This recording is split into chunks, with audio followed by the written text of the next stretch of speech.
Am I the a-hole for not splitting my inheritance with my estranged sister? I, now 28, grew up in a heavily conservative family with one sister. When I was 10 and my older sister was 18, my parents disowned her after catching her with another girl. I did not attempt to contact my sister until I was 21 and in college. My parents had convinced me that she was wrong, and it took a while for me to unwind their beliefs and realize that the world isn't like that anymore, and my sister was simply different. I found her on Facebook and messaged her saying I didn't agree with how my parents treated her and I wanted to meet up and keep in touch. She replied the next day saying she had moved on from her family and that she wished me the best, but did not want any ties to her childhood, including me. I left it at that. 4 years ago, my mom died. I let my sister know on Facebook and she didn't reply. Early this year, my dad died. I again sent my sister a message, just so she would be aware. She did not reply. When my mother died, she left everything to my father. And when he died, he left everything to me. The amount is substantial. Then 3 days ago, my sister sent me a message asking if the will had been executed. I replied simply stating yes. Then she sent me a message saying that I should split my inheritance with her, because it's not her fault that my parents disowned her and removed her from the will. I have not replied to her yet. I can see her point, but I feel like she's a stranger to me. If she had been open to me once I reached out to her, I think I would do it. But I have no relationship with her outside of some early childhood memories and a handful of Facebook messages, the most meaningful of which is her rejecting being my sister. Am I the a-hole if I say no? Now for the top comments. Not the a-hole. You reached out to her earlier and she refused to meet with you, telling you she wanted no contact with the family, including you. Now she wants money? It's yours. You do not have to share with her. In fact, she wouldn't want it as it's a tie to the family. This 100%. I'm sorry, sister, but I feel like the money would be a tie back to your childhood and I don't want you to suffer with that. This. Not the a-hole. She made her bed with you and she chose to ignore you. Unfortunately, now she has to lie in it with substantially less money. Not the a-hole. Don't give her anything. She said she doesn't want any ties to her childhood. Giving her the half of the inheritance would disrespect that. Agreed. Not the a-hole. Your sister told you via Facebook that she moved on from her family, including you. So you can let her know since she moved on from her family, she also moved on from their money. Period. My condolences to you. The fact that she only cares about the inheritance and not that their mom and dad died says a lot about her too. It's not her fault that my parents disowned her and removed her from the will. No, but it was her choice to reject you and not want any ties with her family. She didn't even send you a "sorry for your loss" message when your parents died. You wouldn't be hearing from her now if there wasn't significant money involved. Since she didn't want a relationship with you, the last member of her bio family, she's not entitled to a dime of family money. Not the a-hole. Next story. Am I the a-hole for spending my dead estranged father's money? My dad and I had a very bad, toxic relationship. When I, 31, female, was 20, I told him that I never wanted to have a contact with him again. I haven't spoken to him since. He died unexpectedly a few months ago at age 56. My dad was always a bit of a slacker, and it turns out he slacked off in writing his will / managing his post-mortem finance plans. Basically, I was listed as the only inheritor of almost all of his stuff. I had no idea about this until he died. But I probably wasn't supposed to get all his money because he made it clear that he despised me. My dad has a very close relationship with his brother, my uncle, and his niece, my cousin, 24, female. Apparently, he had made comments to them about how they were his only family. Some days nice house would be theirs and so on. When my dad died, my cousin reached out to me and explained that there had been a mistake in his legal situation, and his money was supposed to go to them. She showed me tons of pictures on her phone of her family spending time with him as proof that they had a closer relationship. Admittedly, the money should have gone to them, but it didn't. It went to me. So I told my cousin that it wasn't my fault the money had come to me, and I wasn't about to give her any of it just because she was buddies with my cruel dad. I have already made plans for how I want to spend a significant portion of the money.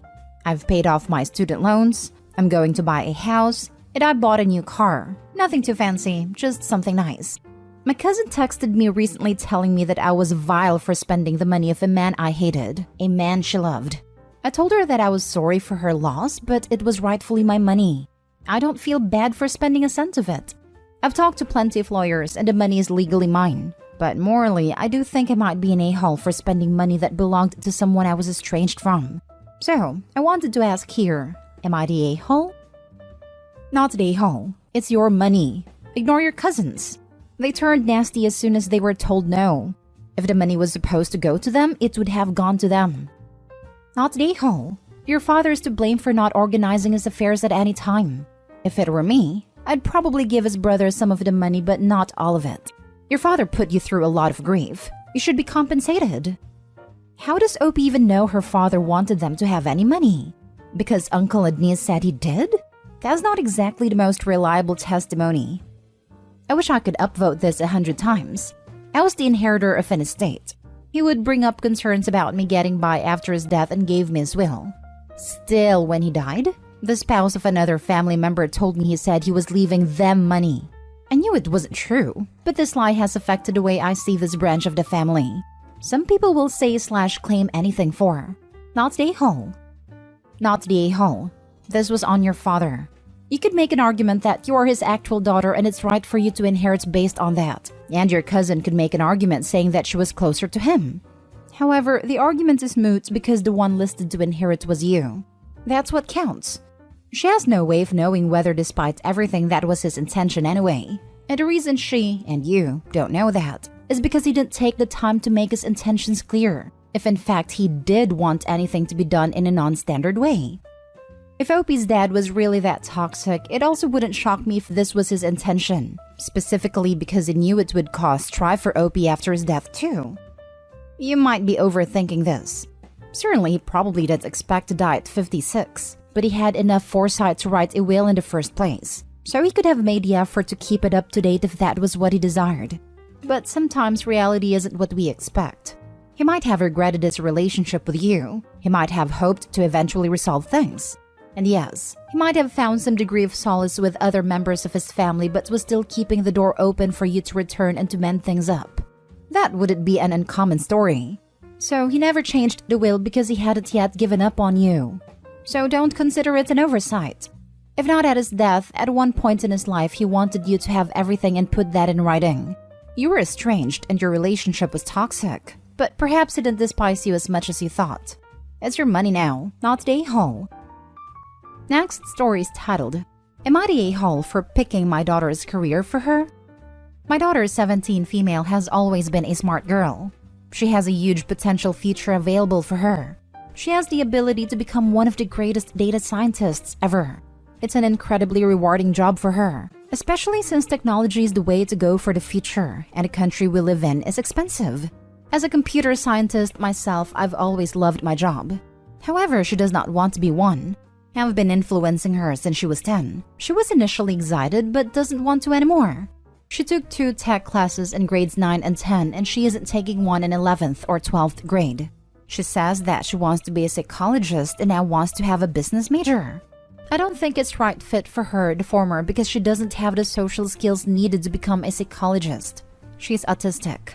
Heck, she couldn't even handle her brothers well. How is she supposed to deal with adults with psychological issues? The latter as well, because it involves dealing with people that can be very immature. Also, she took a business course in grade 10 and she ended up not liking it. So why would you take an entire university program? Yesterday, we sat down and we were looking at potential programs. She picked a few from Bachelor of Commerce programs. I tried pushing her to pick the Bachelor of Computer Science programs. At the end, she asked if I would support her no matter what she picks. I laughed and told her not to give me a scare. So it's a no then? She asked. I told her that she can take her highlight a program she's interested in and we can discuss. She said that I criticize every program that isn't tech-related. I tried convincing her that the tech field is a very rewarding field, and she is smart and capable. And then she snapped.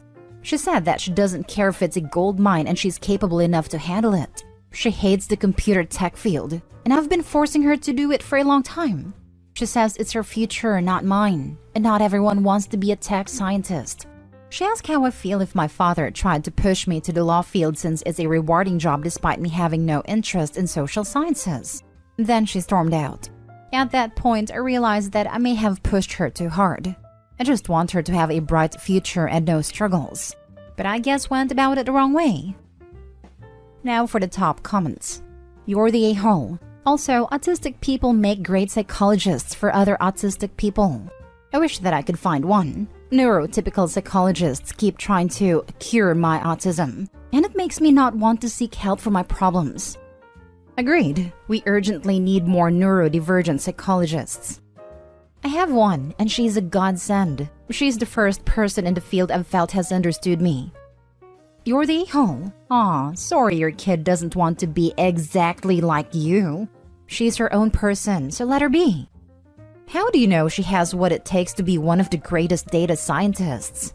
By the way, we embedded developers look down on data scientists and all other programmers. Why aren't you pushing her into embedded science?